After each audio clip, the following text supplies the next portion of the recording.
Fortunately for us, the Rigveda Samhita has come to us practically almost intact, we can say.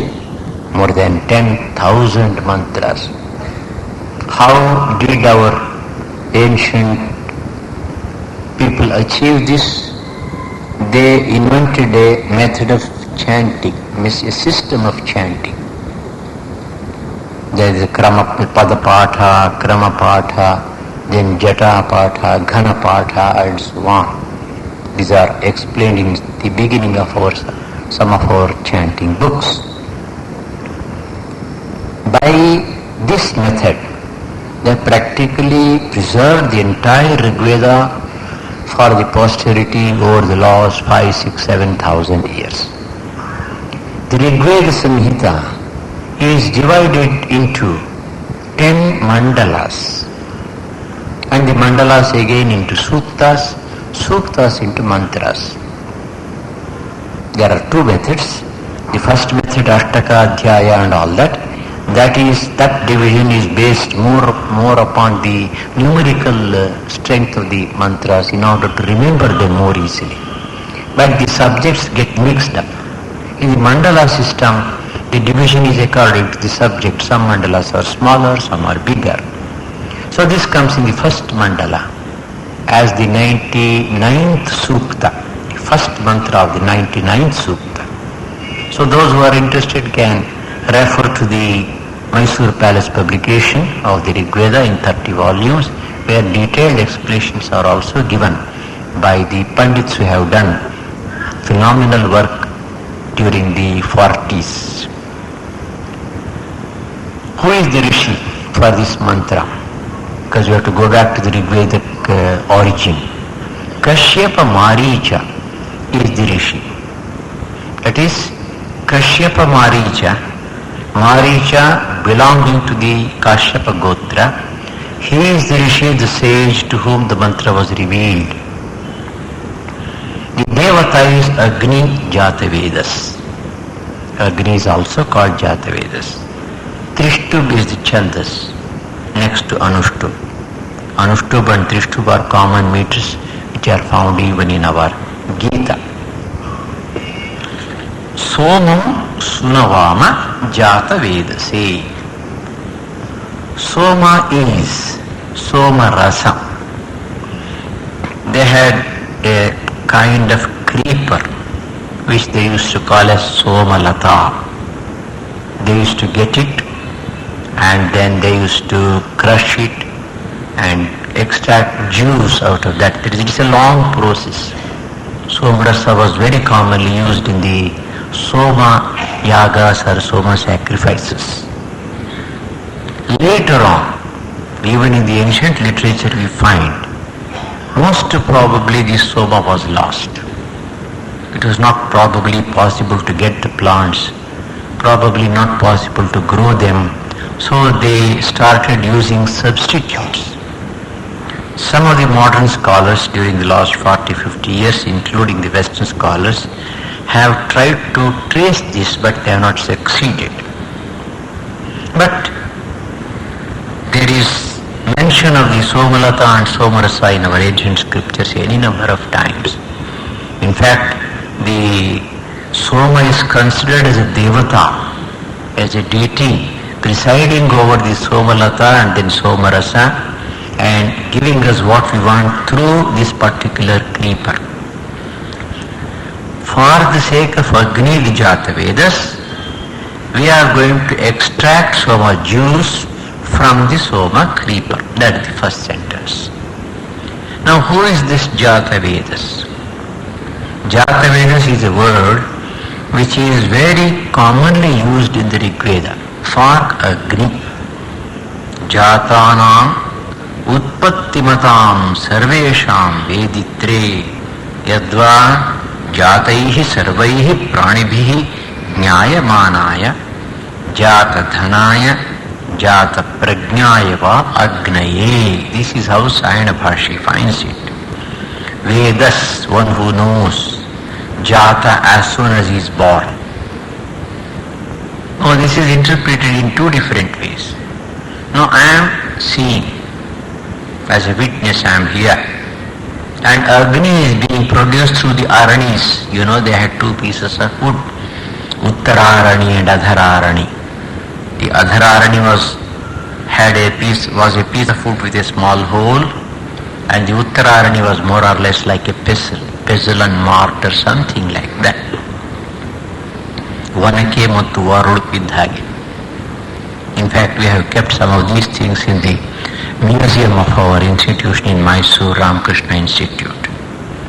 And I had the good fortune of witnessing an entire Vedic sacrifice. Darsha Purnamasa it is called, spread over 4 hours. And I have also seen how Agni is produced by the manthana of the Aranis. Very interesting. It is done with mantras. Now, as soon as Agni rises up, is produced, he is seen by others, he is known by others. So he is Jata Vedas. ಹುಟ್ಟಿದ ಕೂಡಲೇ ಯಾರ ಜ್ಞಾನವು ಇತರರಿಗೆ ಉಂಟಾಗುತ್ತೋ ಅವನು ಜಾತ Vedas. That is one way of looking at it. It is a very simple explanation.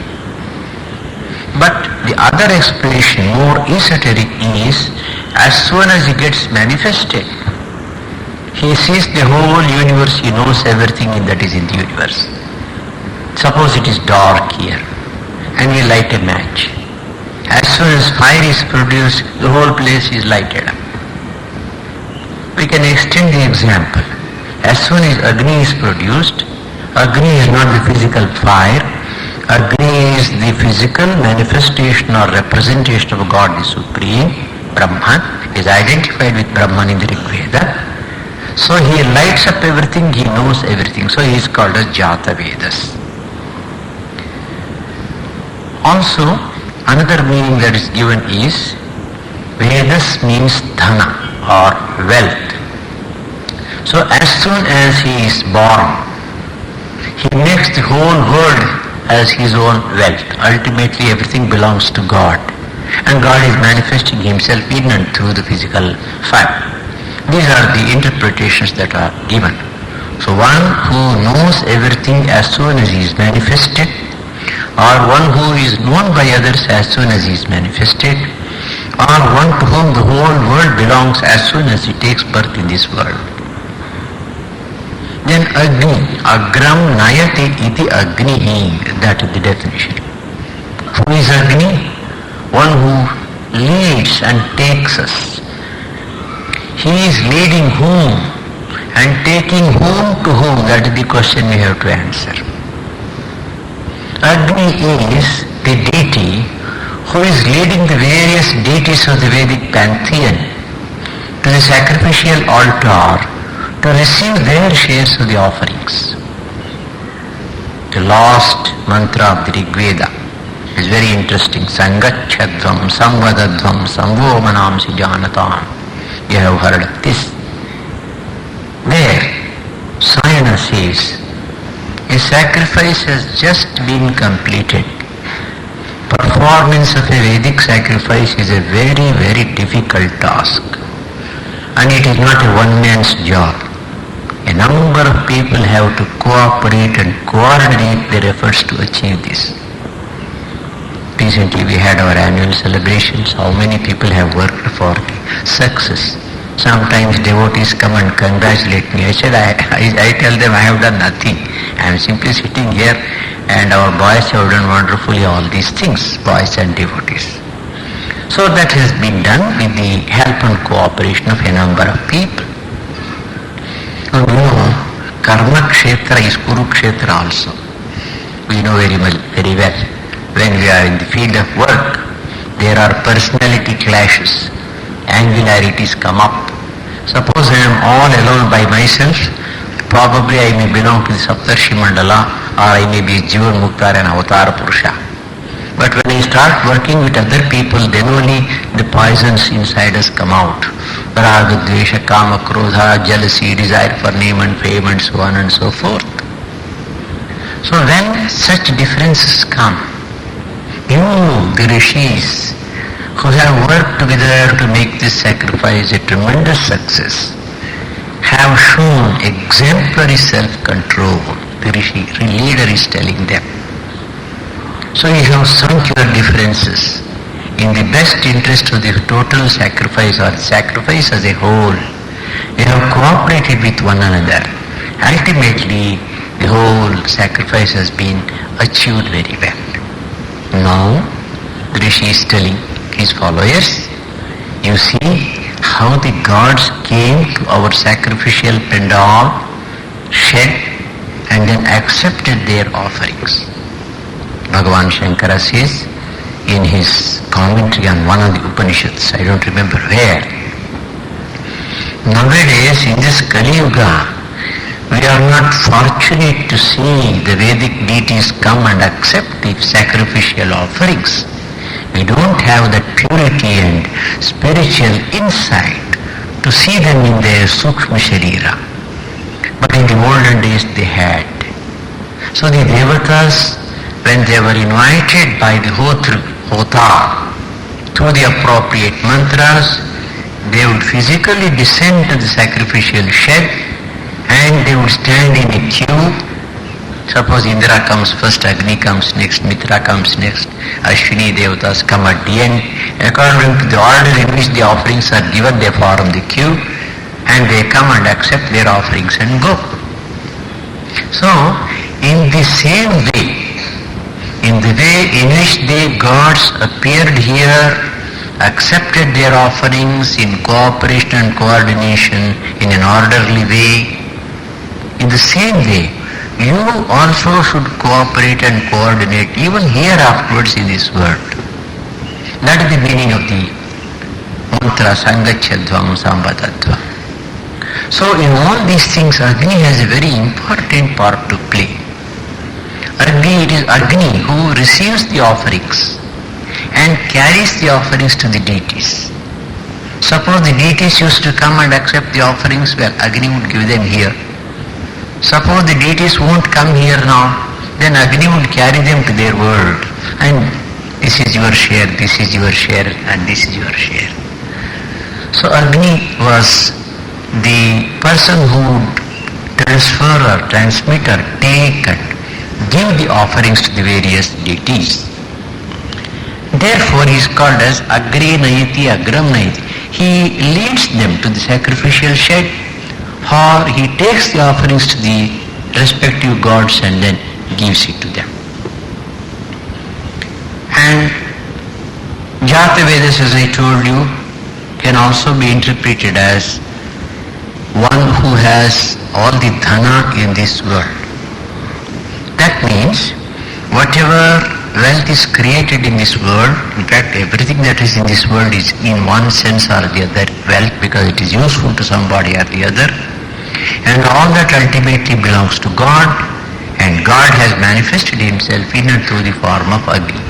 So he is called as Jata Vedas, one who knows everything as soon as he is born, one who is known by others as soon as he is born, one who is the Lord of all the wealth that exists in the world as soon as he gets manifested in this world. Now this Agni has three aspects. He is the physical Agni here, on the Prithvi in this world. In the intermediate region, Antariksha, he is called as Jata Vedas, and in Svargaloka or Dyuloka he is called as Vaishwanara. We need not bother about these technical differences because they don't make much sense for us.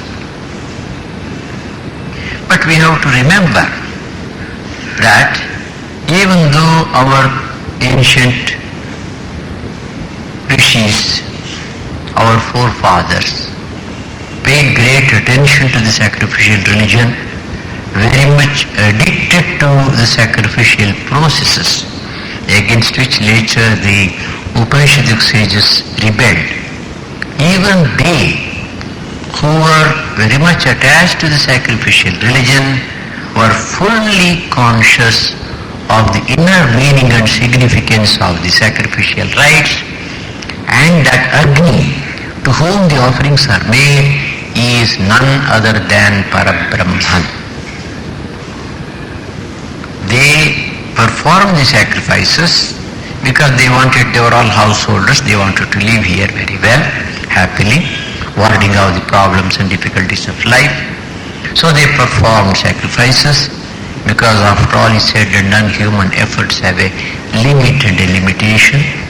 So when we come practically to the end of the dead end of the road, and our wits end, we do not know how to proceed further, we turn towards the Lord and then pray. So they wanted to achieve the good things of life through the sacrificial rites which were permitted as dharma by the scriptures, by the ancient tradition. But even then, they never lost sight of the fact that in and through this, they were ultimately worshipping Brahman himself. Vishwarupam Harinam Jatavedasam Parayanam Jyotirekam Tapantam. This is from the Prashnopanishad. One of the 2 or 3 Upanishads which is extremely difficult to make out. There are 6 questions and 6 answers. And this comes in the Prashnopanishad in the very beginning, the very first chapter. There, Jatavedas, the word Jatavedas is used, and who is this Jatavedas? He is Parabrahman, who is Vishwarupa. He exists everywhere, and he is Harinam, he is Rashmivanta, he is bright, emitting the light of knowledge and wisdom, and he is the ultimate support of the whole universe. Jyotirekam Tapantam, he is the one and only light which is brilliantly burning, giving light to other sources of light. And who says so? Brahmavidaha Vijnatavantaha. The knowers of Brahman have come to know that. So we see from this Upanishad, though the word Jatavedas is used and it refers to the Agni or the fire which is in front of them, the sacrificial fire which is always burning, the people who have known the secret, they can recognize this Agni as a manifestation of Parabrahman. In the ancient days, as soon as a person returned from the house of the Guru and married and settled down, he was to become an Ahita Agni. That is, ceremonially he had to light up the Vedic fire, sacrificial fire. So that is a very big process. Agni Chayana it is called. It is described in detail by Dr. Kane. And I have seen the Agni Chayana in the house of one Ahita Agni in Mysore. He was a professor of Ayurveda. So once the Agni Chayana is done and the Vedic sacrificial fire is ready, he has to maintain it till the end of his life. It should never be allowed to be put down. So every day, morning and evening, Agnihotra is done. And for the sake of Agnihotra, he must rear a cow. Suppose, now there are practical problems. Suppose he goes on a Tirtha Yatra. What to do? 2 alternatives were given. Either he will ceremonially put off the fire, wherein he will withdraw the Agni Devata into his heart. That is what we do here in our Homa. The Lord Sri Ramakrishna comes out, enters into the fire, Agnitvam Sri Ramakrishna Namasi, then we pour the offerings, and towards the end, with the symbolic help of a flower, we take him back. Once the deity enters back into our heart, it becomes a physical fire, Agnitvam Samudram Gaccha, we say, and put it out. So an Ahita Agni can put out the fire ceremonially as per the mantras given, and then rekindle it after coming back from the Tirtha Yatra.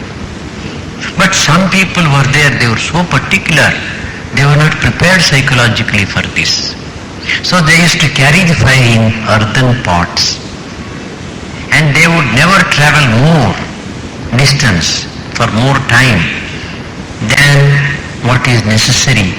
They were very particular to see that the fire is never put out. So before sunset, they have to settle down somewhere, again take out these embers, rekindle it and offer the Agnihotra. In fact, a remnant of this type of Agnihotra is there among the sannyasins also. I have seen one sannyasin like that, who lived quite a few years back in the Banerghatta hills. See, they are called Agnihotri sannyasis. When the Guru gives sannyas to the disciple, he lights up a fire from the fire which he himself has got, which his Guru had lighted up. And this the disciple had to keep in a pot, earthen pot, and carry wherever he went. And before sunset he had to settle down somewhere and put it out and rekindle it, and throughout the night sit in front of the fire and meditate. Totapuri was one such. They are called Agnihotri sannyasis. And when is this fire put out or not necessary to maintain? There are only two limits. One is sannyasa diksha and the other is death. Suppose an Agnihotri dies, then the sacrifice is completed now. The last offering to be put into the fire is his own body. So the various implements of yajna used in the sacrifice by him, they are all wooden implements. So they are kept on different parts of the body with appropriate mantras. This Agnihotra fire is carried to the cremation ground and the body is cremated in that. There the sacrifice is complete. Alternatively, if he takes sannyas, well, this is necessary for both the husband and the wife. Suppose the wife dies, the same thing is done. Then he becomes a vidura, he has no right for Vedic rituals. Vedic rituals always go along with the wife. Or if he wants to take sannyas, he withdraws the fire ceremonially into himself and throws the physical fire into a river or a pond or a tank with appropriate mantras and becomes free from the bondage of ritualistic religion and takes to sannyas. So this is the importance of Agni in Vedic sacrifices, and our ancients never lost sight of the fact that though they were kindling the Agni and offering oblations into this fire, they never forgot that this physical Agni which is in front of us is Jata Vedas, an aspect of Parabrahman, and the worship that we are doing to this physical fire through the offerings with appropriate mantras is going to help us ultimately in the path of Brahmajnana.